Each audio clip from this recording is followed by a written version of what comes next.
Graça e a paz, Senhor Jesus. Vamos meditar na palavra do Senhor.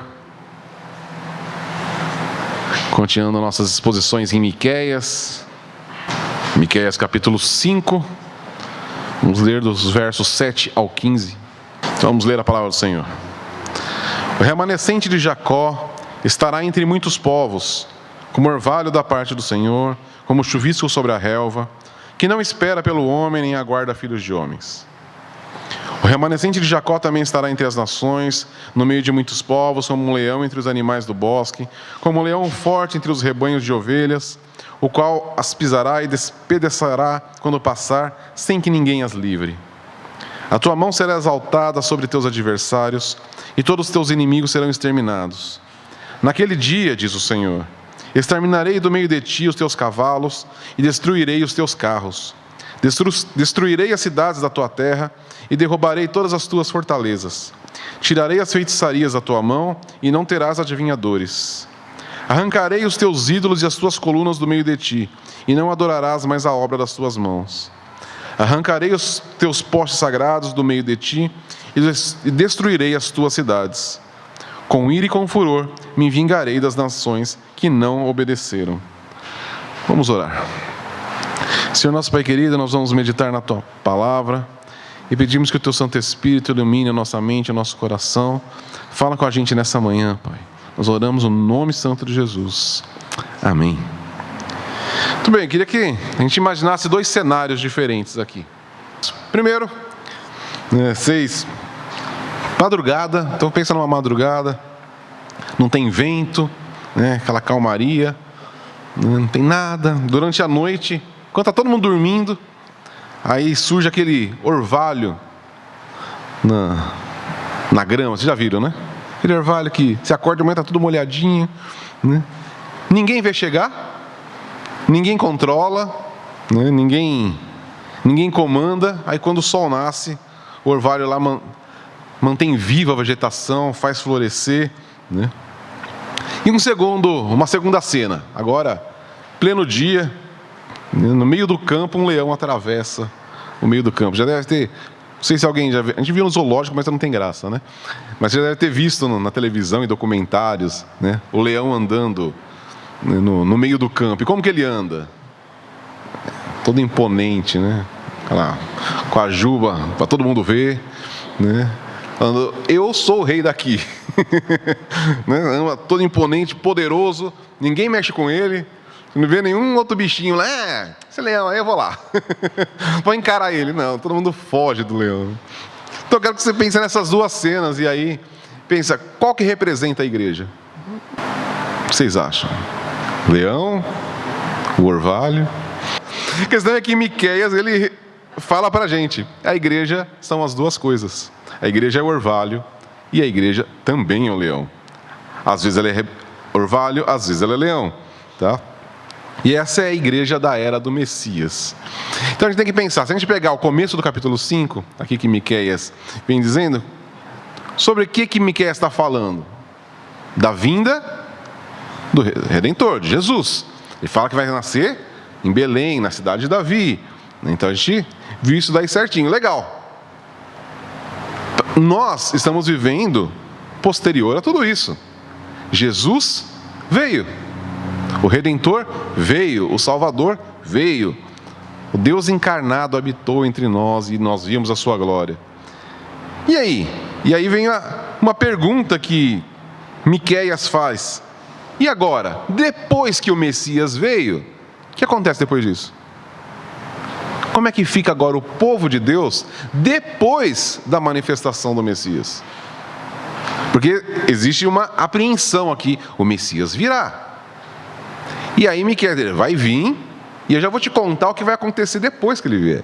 E é exatamente esse nosso trecho aqui.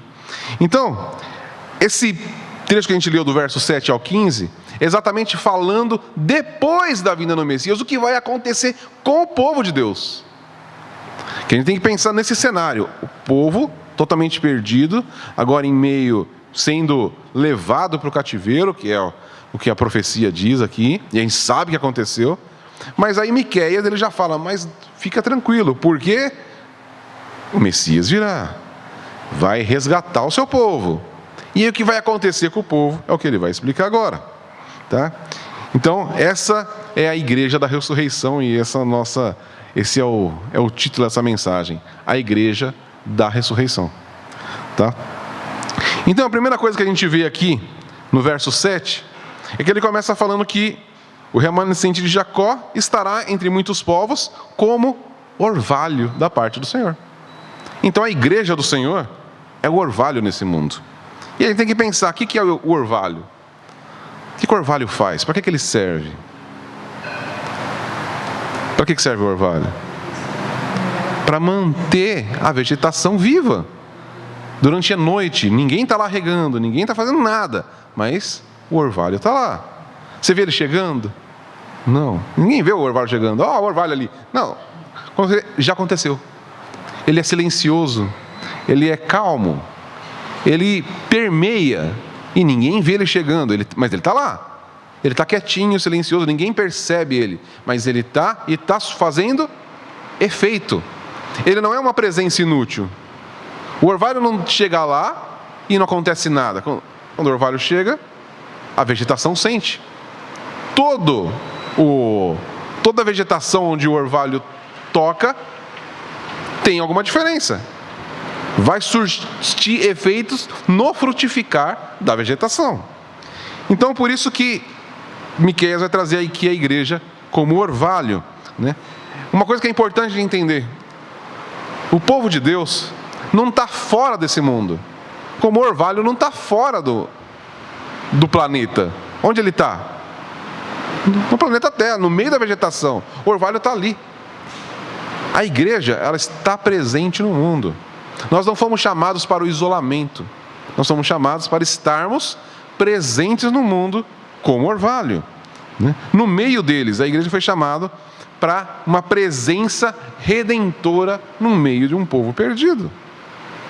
Se você olha para o mundo, o que você percebe no mundo? Esse mundo está complicado, esse mundo está corrupto, esse mundo está sendo destruído. E aí, qual é a nossa vontade? Vamos correr dele, vamos fugir. Não é a vontade que dá? Vamos se isolar, porque está ruim demais, né? Mas Deus não chamou a gente para se isolar. Deus chamou a gente para estar presente no mundo. Abrindo um parênteses aqui, isso aconteceu já no começo da igreja, lá no 2º, 3º século, 4º século, né? Foi nesse período, em Roma ainda. Pensa que se a gente acha um mundo hoje ruim, pensa em Roma antiga. Super legal para se viver, né? Um lugar, um ambiente, né,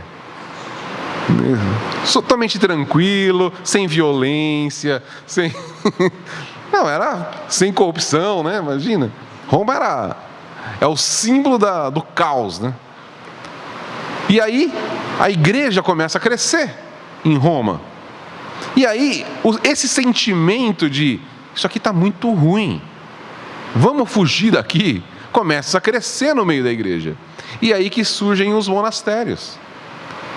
Pessoas, então imagina a gente aqui, esse mundo está muito, vamos fazer o seguinte, vamos para o campo, a gente aí constrói um sítiozinho para a gente, e a gente vive lá, a gente planta para a gente come, só a gente, não precisa mais ter contato nenhum com o mundo. Não seria incrível? Pensa, a gente viver em comunidade, a gente plantar a nossa comida, né? Não depender mais de sistema bancário, não depender mais de ninguém. É a gente vivendo para a nossa subsistência, orando todos os dias reunidos, meditando na palavra. Não é maravilhoso? Não? Você pensa, que coisa incrível. E foi isso que eles pensaram e fizeram. E que maravilha para eles. Quando surgem os monastérios, eles começam fazendo exatamente isso. E a vida aqui está maravilhosa. Nunca mais queriam sair de lá. Lógico. Pensa, você poder orar o dia todo com seus irmãos, meditar na palavra, sem nenhuma interferência de fora, ninguém te pressionando. Você está orando muito demais. Não, lá estava todo mundo orando, todo mundo lendo a Bíblia. Esse era o assunto do tempo todo. Um sonho. Só que aí o que acontece com Roma? Roma começa a afundar. A queda de Roma, e tem um historiador chamado Edward Gibbons, que ele fala exatamente isso. Tem um livro dele, A Queda do Império Romano, E ele atribui a queda do Império Romano aos cristãos ter saído de Roma. Falou, as pessoas honestas saíram de Roma. As pessoas que podiam influenciar saíram de Roma. Só sobrou a porcaria. Aí afundou. Então, se nós sairmos do mundo, o mundo desaba. Porque Deus deixou a gente no mundo para manter o mundo são. Nós somos a presença redentora nesse mundo perdido. Porque nós somos o corpo de Cristo. Então a gente não pode não quero mais saber disso, né? Eu quero viver para Deus isoladamente. Não serve para nada. Deus deixou a gente aqui com essa presença como um orvalho que permeia e que traz vida ao mundo. Porque nós somos os portadores da presença do Senhor. O Espírito Santo habita a igreja. O Espírito Santo não habita no mundo, ele está onde? Na igreja. Como que o Espírito Santo vai agir no mundo? Através da sua igreja. É exatamente essa presença do orvalho, né? O orvalho, o chuvisco, né? Ele não impressiona pela força. Qual é a força do orvalho? Você vê uma tempestade, ela é forte. Você vê o orvalho, você nem vê. Ele não balança as plantas. Ele está na grama lá, ele não faz nem movimento algum. Mas a presença dele é imprescindível para a sobrevivência da vegetação. E essa é a nossa presença no mundo. A gente não precisa fazer um barulhão, mas a gente tem que estar presente, trazendo vida para o mundo. Aí a bênção que a igreja oferece ao mundo, né? E ele não vai depender de uma estrutura humana, ele depende do Espírito Santo fluindo através de nós. É isso que é o orvalho. Qual a estrutura do orvalho? Não tem. Ele é uma vida que flui. Ele chega, traz vida e passa. Ninguém fica pensando no orvalho, mas se não fosse ele, a vegetação não ficaria viva. Esse é o nosso papel no mundo. É um papel silencioso. Muitas vezes vai ser silencioso. Ninguém vai ver a igreja, mas ela está permeando toda a terra. E a gente precisa estar consciente disso. Então a igreja da ressurreição, ela traz vida no meio da aridez moral. Ela traz esperança onde há desespero. Esse mundo vive sem esperança, é ou não é? E quem são os portadores da esperança? Nós. Nós temos esperança. E nós temos que levar essa esperança ao mundo. Essa esperança não é para a gente guardar para a gente. Nós temos a esperança, mas não é, então tenho a minha esperança, vou guardar ela para mim. Não, nós temos que transferi-la ao mundo. O mundo precisa de esperança que só nós podemos dar. Não porque nós somos grandes coisas, mas porque o Espírito está em nós. Não é porque a gente é muito legal, não é porque a gente é o dono da verdade. Não, é porque nós temos a consciência de que o Espírito age por meio de nós. E nós queremos ser canal de bênção para o mundo. Nós queremos que o Espírito Santo toque as pessoas. E a gente sabe que isso vai acontecer através da nossa vida. Através das nossas palavras, das nossas ações, do nosso cuidado, da nossa compaixão, do nosso olhar, do nosso toque, do nosso abraço. Essa é a presença do mundo, da igreja no mundo como um orvalho. É trazendo sentido onde tem um vazio existencial. Quantas pessoas não sabem para que vive, para que existe? É a grande pergunta da filosofia, né? Para que nascemos? Para que vivemos? Qual o sentido da vida? E essa é a pergunta que mesmo quem não pensa em filosofia faz. Porque é a pergunta inerente de todo ser humano. Para que eu existo? Nós temos a resposta. Nós vivemos, existimos para quê? Para a glória de Deus. E então quando chegarmos em alguém que eu não sei para que eu existo, nós temos que ter, eu sei para que você existe. Eu sei para que nós existimos. Trazer sentido em meio ao vazio existencial. Esse mundo está cada vez mais vazio, né? Porque as pessoas estão perdidas. E nós somos o orvalho nesse mundo. Então onde o povo de Deus chega, algo deve florescer, assim como quando o orvalho chega na vegetação, a vegetação floresce. Se nós estamos inseridos nesse mundo e à nossa volta nada floresce, eu acho que a gente não está sendo orvalho. É ou não é? A gente não está deixando o Espírito Santo fluir através de nós. Nós temos que ser esse orvalho. Mas Miqueias continua ainda, os versos 8 e 9 aí. E aí ele vai falar: e como um leão entre os animais do bosque. Então ele vai falar: os filhos de Jacó serão como um leão entre os animais do bosque. Vamos ler lá de novo o texto, os versos 8 e 9. O remanescente de Jacó também estará entre as nações, no meio de muitos povos, como um leão entre os animais do bosque, como um leão forte entre os rebanhos de ovelhas, o qual as pisará e despedaçará quando passar, sem que ninguém as livre. Aí agora mudou um pouquinho a história, né? Antes ele falava do orvalho, ninguém vê chegando, silencioso, traz vida, faz florescer, renova, né? Mas agora ele vai falar do leão. E como que ele fala do leão? Leão bonzinho, leão mansinho, com sono. Como que é esse leão aqui? Eu falei do leão do zoológico, né? Alguém já viu o leão do zoológico sem estar dormindo? Não, porque está ali, sem fazer nada, preso num espacinho pequeno, não tem ânimo para nada. A gente não foi chamado para ser leão de zoológico. Miqueias fala de um leão andando no meio do campo, que passa pelo rebanho e não deixa uma presa viva. Não é um leãozinho de boa, é um leão da pesada. Um leão forte, voraz, que não deixa passar nada. Né? O texto é bem claro aí. Ele entra no rebanho e vai despedaçar todas, sem nem deixar nenhuma. Não deixa nenhuma viva. Agora, olha como ele muda a figura aqui, né? E essa também é a igreja. Mas como que isso funciona? Parece que é um negócio meio contraditório. Peraí, a gente é chamado para andar sorrateiramente no mundo, em silêncio, e agora, de repente, agora a gente é um leão que vai matar todo mundo? A questão é que a graça e o juízo não se excluem. Enquanto a gente está funcionando como orvalho no mundo, é a gente trazendo a graça de Deus para o mundo, manifestando a graça de Deus ao mundo. Mas, ao mesmo tempo que Deus é graça, Ele continua sendo Deus justo, santo, e Ele traz juízo. E quem que vai trazer juízo sobre a terra? A igreja. Ele chama a igreja para isso também. É a igreja que vai mostrar que o mundo está errado. É a gente que mostra. Qual é o padrão que o mundo vai ter para saber o certo e o errado, o bom e o mal, o justo e o injusto? A igreja. A gente foi chamado para isso, para mostrar, para confrontar. E uma coisa que é importante do leão, né? O leão não é domesticável. Você já viu relatos aí de pessoas que tentam ter um leão em casa, né? Eles até ficam um tempo, mas de uma hora para outra o leão, se ele dá na telha dele, ele come o braço do dono.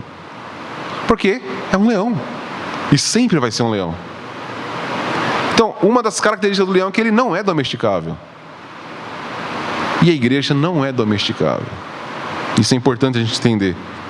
O leão, ele não pede permissão para existir. Ele existe. A igreja não pede permissão para existir. Deus colocou a igreja no mundo. E a igreja não tem que pedir permissão para o mundo para existir. Porque Deus deu a existência para a igreja. Deus gerou a igreja. É um ato divino. Não é a gente que decidiu ser igreja, não é a gente que decidiu estar no mundo. Deus nos chamou, nos fez seu povo e colocou: agora você está aí, anda no meio desse povo como um leão. Sem pedir permissão, sem pedir licença. Vocês são povo de Deus, o meu povo, que vai trazer juízo sobre a terra. A igreja, ela perde a sua autoridade espiritual quando ela tenta se tornar aceitável no mundo. Quando ela tenta que o mundo goste da gente. Não, a gente precisa deixar... Vamos dar uma maquiada aqui, para a gente mostrar para o mundo que a gente é legal até. Não, aí a gente perde a autoridade. Pensa se o leão tentar mostrar: não, deixa eu mostrar para as ovelhas que eu sou legal. Ela vai deixar eu entrar no rebanho, de boa. Você vê um leão fazendo isso? Não, ele simplesmente entra. Ele entra, pega o que ele quer, mata a sua presa, se alimenta e vaza. Ele não tenta se misturar com as ovelhas. Porque não tem como se misturar com a ovelha. São duas naturezas completamente diferentes. Leão não tem crise de identidade. Estou me sentindo uma ovelha. Não, ele é leão. E a gente não pode estar... Se a gente é chamado para ser igreja, a gente é igreja. A gente não é o mundo. A gente não pode ter crise de identidade. Porque se a gente tiver crise de identidade, acabou. A gente perdeu a nossa força. Deixou de ser leão. A gente vira presa. Entende? Ou você é caçador, ou você é presa. Hoje eu estou me sentindo presa. Vai ser caçado. É ou não é? É assim que funciona. Não tem meio termo. Não tem como a gente ser uma coisa uma hora e outra coisa outra hora. Ou a gente é leão, ou a gente é presa. E o Senhor chamou a gente para ser leão. Não perder autoridade espiritual nesse mundo. E agora, a gente pensa na força e nessa vitória do leão. E como que ela vem? Pela nossa força? A gente lutando, Não, ela vem pela verdade. Tá? Que é o Evangelho.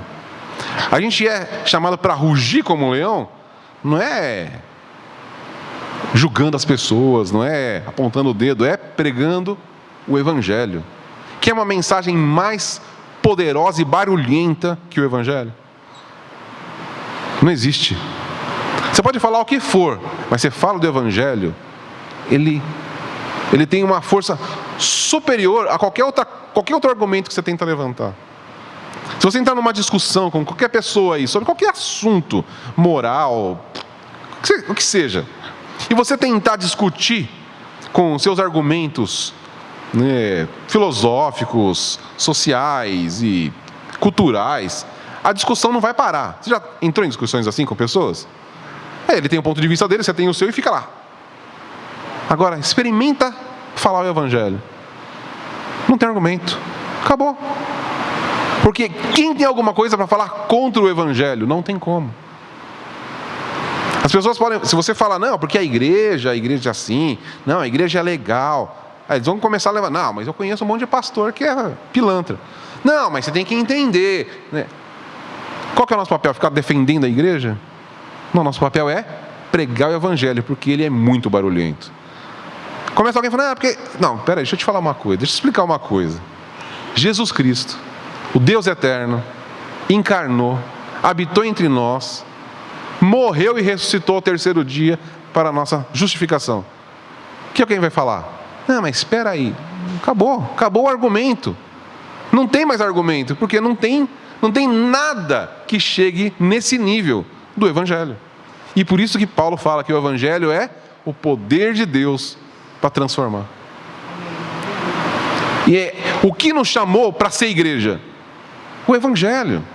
Não foi alguém tentando te convencer que a igreja é legal. Não é? Foi assim que você chegou a Cristo? A igreja é legal. Então, aí você pondera, realmente, a igreja é uma coisa interessante, acho que eu vou para a igreja. Vou me tornar cristão. Ninguém se torna cristão. A gente é feito cristão. Pelo poder do Espírito Santo. Pela pregação do Evangelho. O Evangelho chegou na gente e pegou de jeito. E aí não tem como falar, não quero. Não sei, acho que não. Porque ele sempre vai causar um impacto na gente.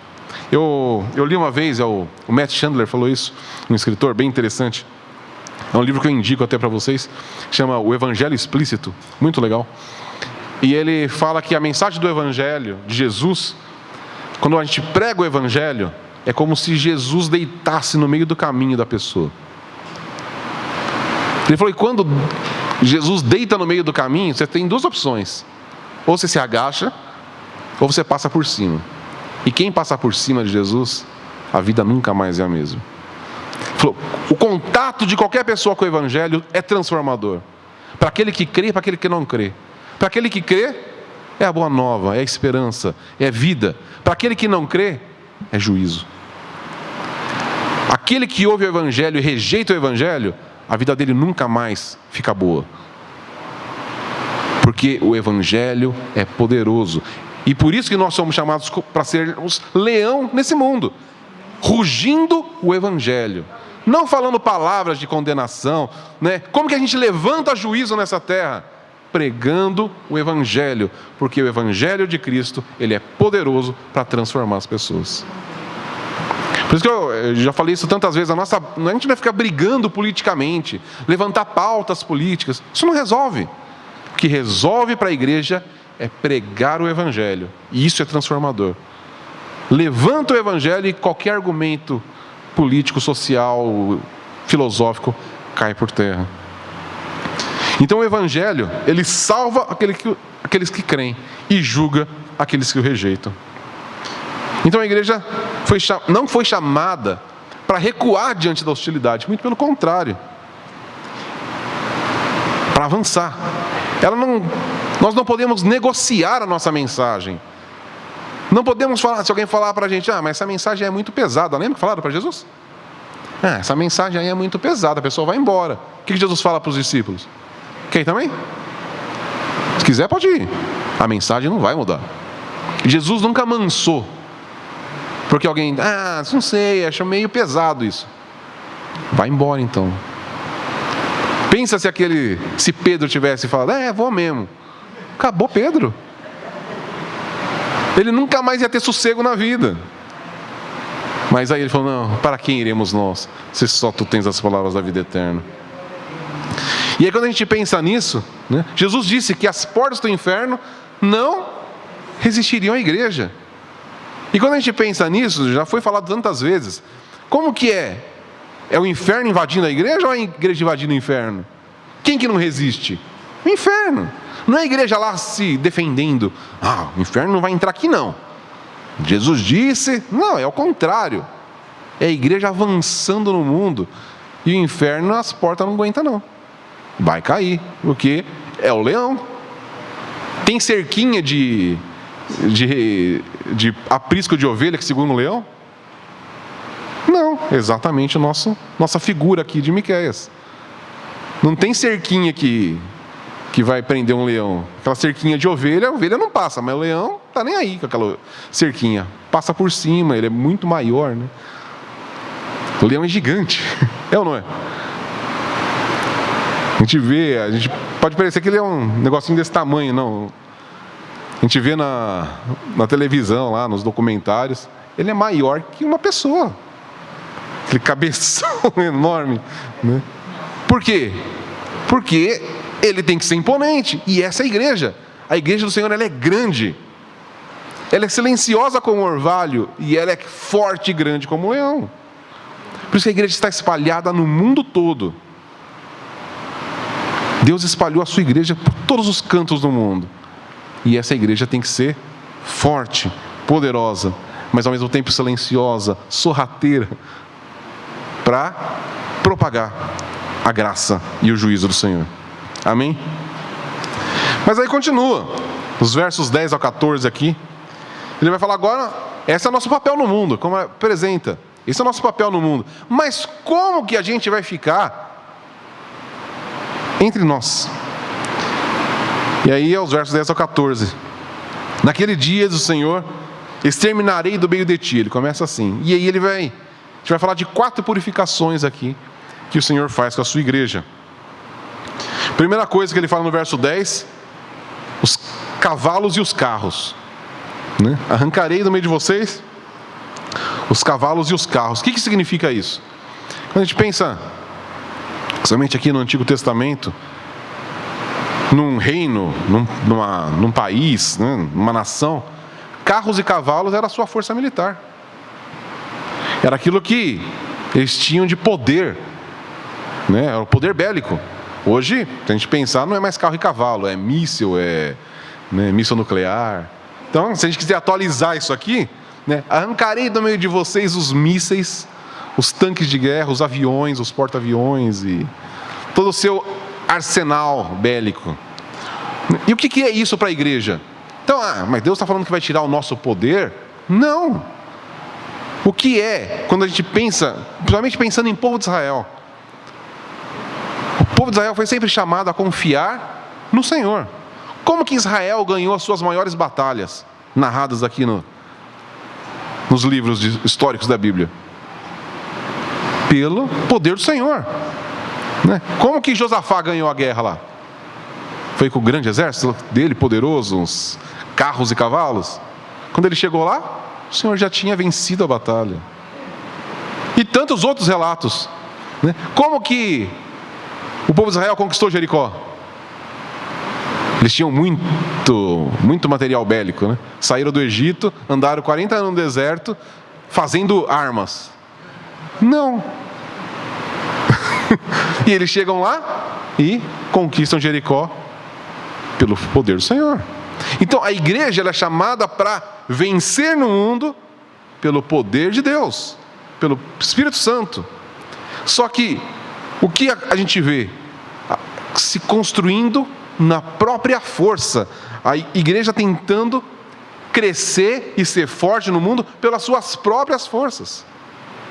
Não, a nossa estrutura aqui, nós temos estratégias.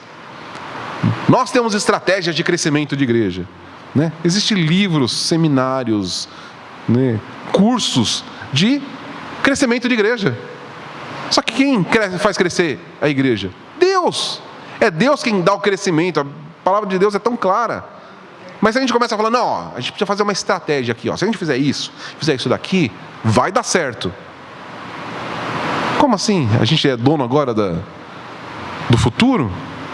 Eu lembro que eu fui uma vez numa igreja, e aí era culto de jovens, e gigante, 4.000 jovens no culto de jovens. Eu falei, poxa, essa igreja aqui.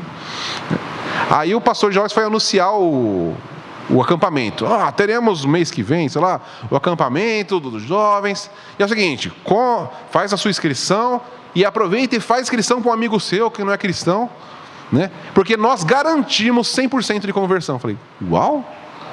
Como que ele consegue garantir 100% de conversão? Não, porque todo mundo que vai no nosso acampamento se converte, sem exceção, é 100% garantido. Se você trouxer o seu amigo, ele vai se converter. Eu falei, mas como? Se é uma obra do Espírito Santo, como esse cara consegue? Aí, beleza, começo do culto. Aí começou, né? Aquele 4.000 jovens, assim,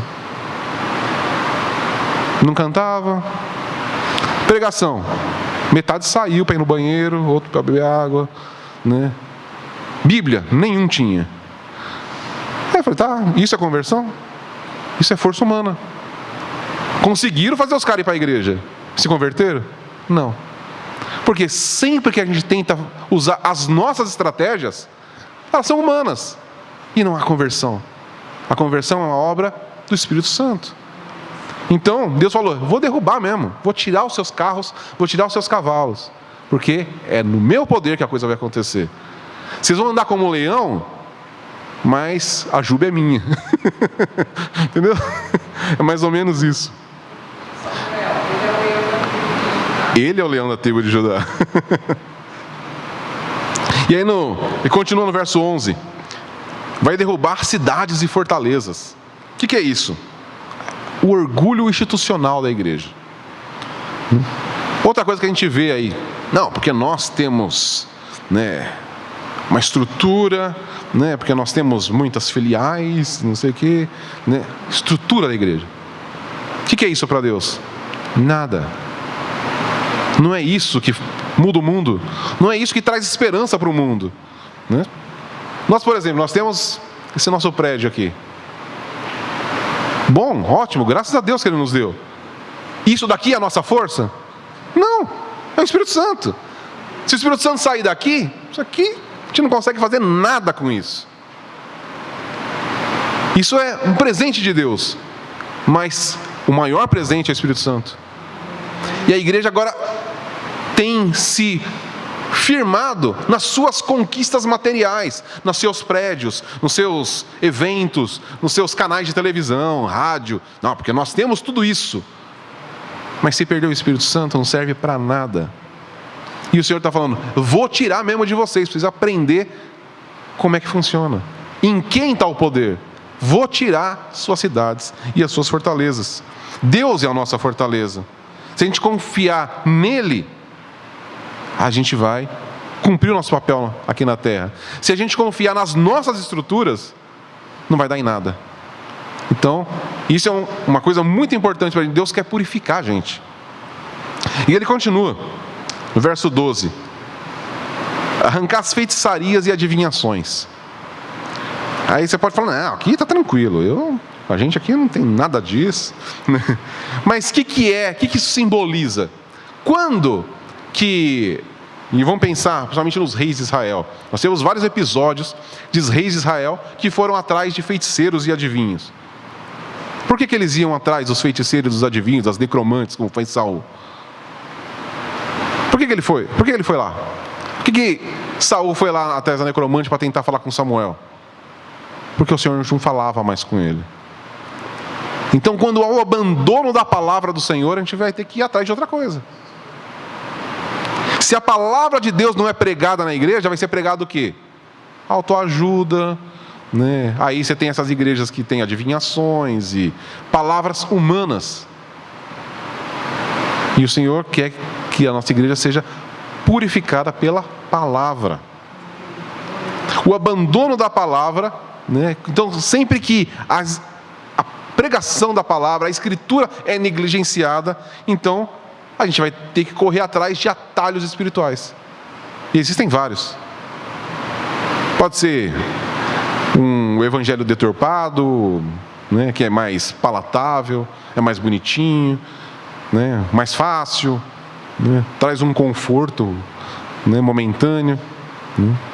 Sempre lembro que eu já contei essa história aqui de uma moça que está falando. Cheguei a falar do evangelho algumas vezes para ela, e ela nunca quis nada, né? Sempre, né, na defensiva, assim. Aí um dia, depois de um tempo que eu encontrei ela, eu estou indo numa igreja. Eu falei, é mesmo? Só que uma igreja dessas que não prega nada, né? E aí eu falei, mas e aí? Não, eu não acredito em nada do que eles falam, mas é gostoso ouvir lá, eu saio de lá me sentindo bem. Um evangelho que não confronta, um evangelho que não muda nada, mas massageia um pouquinho o ego, então tá bom.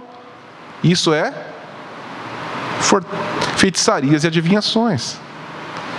Se a palavra de Deus não é pregada, pode ter uma massagem no ego, mas ninguém é transformado. E se não é transformado, não é igreja de Deus. O povo de Deus é marcado pela transformação completa de vida.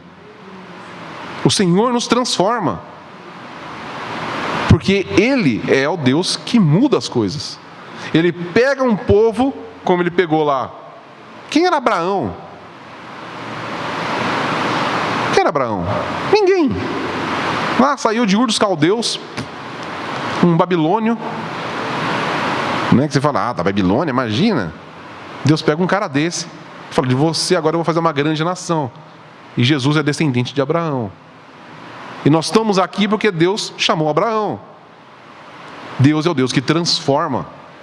Pega pessoas que o mundo vai falar, não serve para nada, e Deus fala, não, para mim serve para muito, porque eu vou fazer.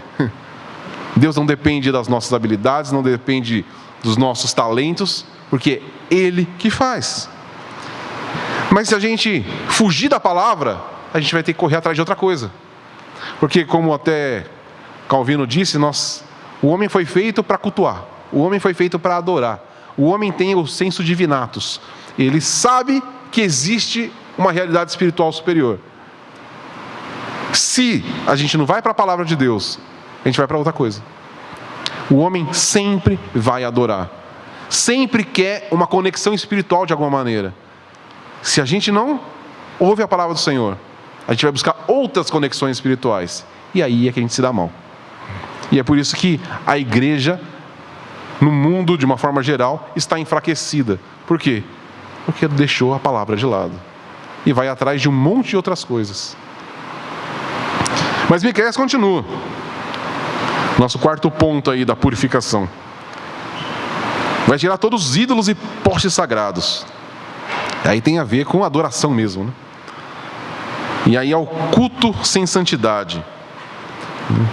E aí quando a gente pensa em ídolo, e aí muita gente pensa, mas eu não tenho nenhum santinho lá em casa.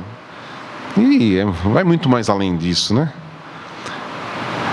Eu acho que ninguém aqui tem um santinho lá.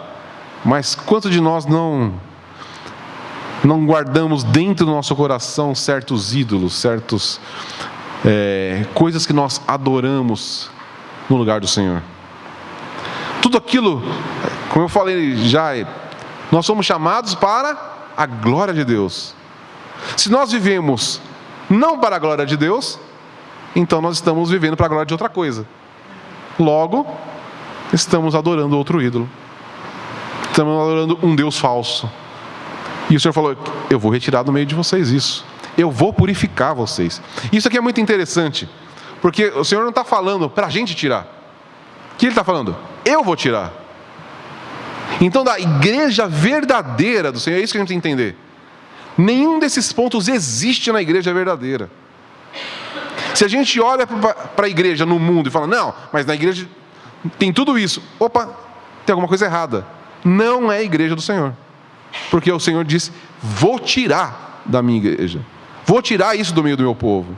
No meio do meu povo não vai ter carros e cavalos, não vai ter cidades e fortalezas, não vai ter feiticeiros e adivinhações, e não vai ter ídolos. Se tem, não é a igreja do Senhor. Porque o Senhor tira. E isso, a gente teve aula na EBD hoje, sobre a perseverança dos santos. Nós falhamos? Falhamos. Erramos? Erramos. Mas o Senhor nos sustenta, e vai nos sustentar até o final. Então, Ele prometeu que vai tirar essas coisas do nosso meio, e Ele tira. O mundo continua nos pressionando. Nós continuamos com o nosso velho homem aqui o tempo todo, né? A gente viu isso na semana passada da EBD também. O tempo todo está ali. Ó, tô aqui, hein? Não esquece de mim. Está o tempo todo querendo ressuscitar. Mas o Senhor continua matando em nós o velho homem. E vai ser assim até o último dia. Então a santidade bíblica, que isso aqui mostra a santidade da igreja. A igreja foi chamada para ser santa. Não vai se misturar com nada que pertence a esse mundo.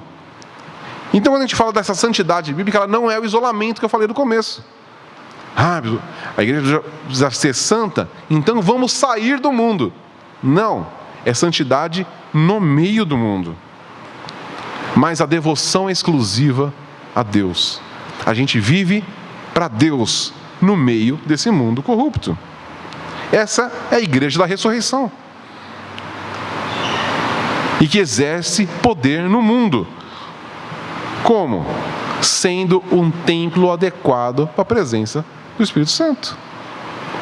Quando nós somos verdadeiramente o templo do Espírito Santo, que vive em santidade para Ele, com a glória exclusiva para Ele, então a gente vai viver nesse mundo surtindo efeitos de graça no meio do mundo. Mas nós precisamos observar essas coisas. E por isso que a palavra do Senhor é pregada aqui domingo após domingo. Por quê? Porque a gente precisa o tempo todo ser purificado. E Jesus disse: como que a gente é purificado? Pela palavra. A gente não é purificado do nada. Deus usa um meio. Por isso que é chamado meio de graça. A pregação do Evangelho é um meio de graça. Tanto a pregação do Evangelho como participar da mesa do Senhor são meios de graça que o Senhor utiliza para nos purificar. E aí, para a gente finalizar aqui, o verso 15 ele é pesado, né? Com ira e com furor me vingarei das nações que não obedeceram. Então aqui Deus, ele encerra, né? Miqueias encerra esse trecho. Então, pensando no capítulo 5 inteiro, ele mostra a vinda do Messias. O Messias vai vir. E quando ele vier, olha o que vai acontecer com o povo. E aí ele encerra. E olha o que vai acontecer com o mundo. Com ira e com furor me vingarei das nações que não obedeceram. E aí a gente pensa: poxa, Deus é um Deus vingativo? O que vocês acham? Deus é um Deus de graça. É o que a gente vê, né? Do início de Gênesis a Apocalipse, a gente vê um Deus de graça. Só que a graça tem um limite histórico. A graça do Senhor não tem limite. Vamos entender o que é o limite. A graça do Senhor tem limite? Não, porque Deus é infinito. Mas existe um limite histórico para a graça. Qual que é o limite histórico para a graça? A volta do nosso Senhor Jesus Cristo. Quando Ele voltar, e as Escrituras são bem claras nisso, Ele vem para julgar a terra, né? Salmo 98 fala disso, né? Ele vem julgar a terra, julgará os povos com justiça e com equidade, mas ele vem. Ele vai separar. Naquele dia, e a palavra fala, todo olho verá. Todos. Apocalipse fala até aqueles que o perfuraram com a lança. Está lá em Apocalipse 2. Então todo olho vai ver. Todo joelho vai se dobrar e toda língua vai confessar: Jesus Cristo é Senhor. Mas todos serão salvos? Não. Daniel deixa muito claro isso, que naquele dia muitos ressuscitarão para a vida eterna e outros para a morte eterna. Naquele dia todos vão ressuscitar. Todos que já morreram. Só que uns vão ressuscitar para a vida e outros ressuscitar para a morte. Doido isso, né? Ressuscitar para a morte é uma coisa estranha, né? Mas é o que o nosso texto diz, que é a condenação do Senhor. É aquilo que eu falei anteriormente. Quando o evangelho é pregado, é como se Jesus deitasse no meio do caminho.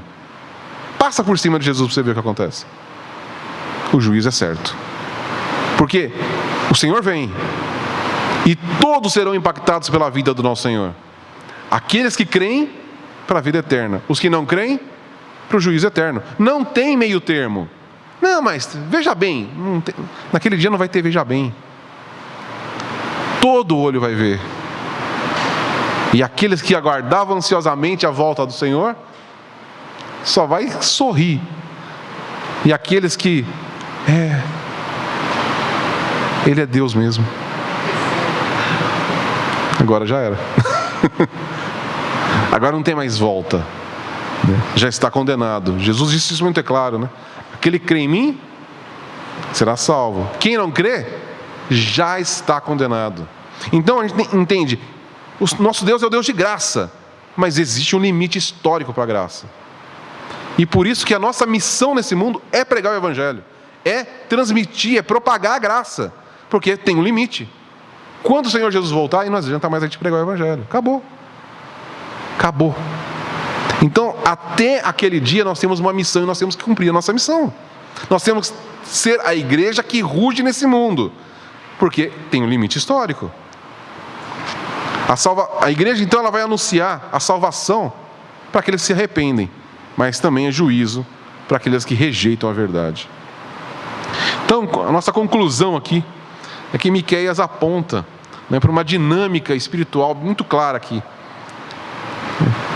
que a reforma da igreja, e eu não estou falando aqui da reforma lá que aconteceu no século XVI, estou falando dessa reforma constante, que inclusive esse é um dos lemas da reforma, né? Igreja reformada, sempre reformando, tá? Esse é o lema da reforma, porque a gente a gente é humano, a gente é falho, então a gente precisa o tempo todo estar nesse processo de reforma, esse processo de alinhamento com a palavra de Deus. Por isso que a gente não para de pregar a palavra do Senhor. Por isso que a gente fala do evangelho, que você já ouviu tantas vezes, a gente fala de novo. Por quê? Porque a gente precisa o tempo todo estar se reformando. E essa reforma que precede o avivamento. A igreja só é avivada depois de uma reforma. É sempre assim que funciona, porque ela é reformada pela palavra. Toda a história, na história da igreja, sempre que você lê sobre um avivamento que aconteceu na igreja, ele acontece como? Do nada? Não, é sempre que a igreja se volta para a palavra, se volta para o seu propósito aqui na terra, a missão da igreja na terra. O que acontece? Acontece o avivamento. O arrependimento, ele precede o poder. Você quer o poder de Deus na sua vida? Você quer viver no poder de Deus? Arrependimento dos seus pecados. Se arrepender dos afastamentos que a gente tem constante do Senhor. O que a gente tem? Tem ou não tem? Afastamentos constantes do Senhor. E se arrepender disso, falar: por que eu estou perdendo o poder? Porque eu estou me afastando. Então se arrependa e volta. E a santidade precede a influência. Se a gente quer ser influência nesse mundo, a gente tem que mostrar que a gente é diferente. Se a gente for igual ao mundo, que diferença faz? Pensando em química, se você pega duas substâncias iguais e mistura, o que acontece? Nada. É ou não é? Não acontece nada. Só subiu o volume. Agora, põe duas substâncias que reagem entre si, que são contrastantes, vai mudar alguma coisa. Alguma coisa vai acontecer, né? Você pode ter como a água e o óleo que não vai se misturar nunca. E eu acho que esse é um bom exemplo da igreja. A igreja está no mundo, mas não se mistura com o mundo. Mas está lá. Mas mudou a aparência. Alguma coisa diferente. Quem olha de fora vê duas coisas distintas. E aí o mundo precisa ver isso. Precisa ver coisas distintas. Não pode ver uma coisa homogênea. Tem que ser uma coisa diferente. Só que a gente é um tipo de reagente também, químico, que causa fumaça, que causa... Não tem aquele que sai fumacinha, né? Esse é o nosso tipo de reação no mundo, que vai causar alguma coisa. É o leão. A nossa missão aqui na Terra é causar reações mesmo. É fazer barulho, é fazer fumaça, e percebe, não do ponto de vista humano, não é na nossa força, é simplesmente por ser aquilo que Deus quer que a gente seja, como uma solução química. Ela não faz a sua própria força, é simplesmente o que ela é. O que ela é reage, e acontece. Ela não se esforça para isso, certo? Nós não precisamos nos esforçar para causar reação no mundo. Precisamos simplesmente estar sujeito ao Espírito Santo e viver como igreja. Automaticamente causaremos reação nesse mundo. Amém? Então a igreja da ressurreição, ela vive do Espírito, ela confia na palavra, rejeita os ídolos, abençoa o mundo, confronta o pecado e aguarda o juízo com esperança. Tá? Então, onde existe a palavra de Deus nos transformando, Deus derrama a vida. E onde há vida da ressurreição, então o mundo não é mais o mesmo e não vai permanecer o mesmo. Amém?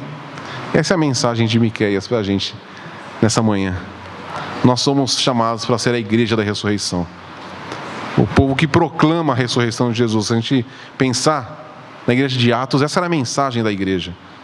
Jesus, Cristo morto e ressurreto. Essa foi a mensagem de Maria Madalena. Essa é a mensagem. Jesus Cristo morto e ressurreto. Nós somos a igreja da ressurreição. Tanto pela mensagem que a gente prega, como a ressurreição. Fomos ressurretos. Recebemos vida. Estávamos mortos em nossas transgressões e delitos, mas recebemos vida do Senhor. E somos os proclamadores dessa vida. Amém? Vamos orar. Senhor, nosso Pai querido, nós meditamos na Tua palavra. E mais uma vez fomos confrontados sobre o nosso papel aqui nesse mundo.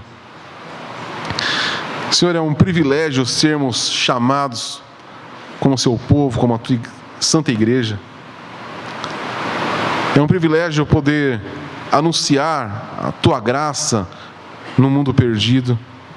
É um privilégio sermos chamados corpo de Cristo para agir nesse mundo.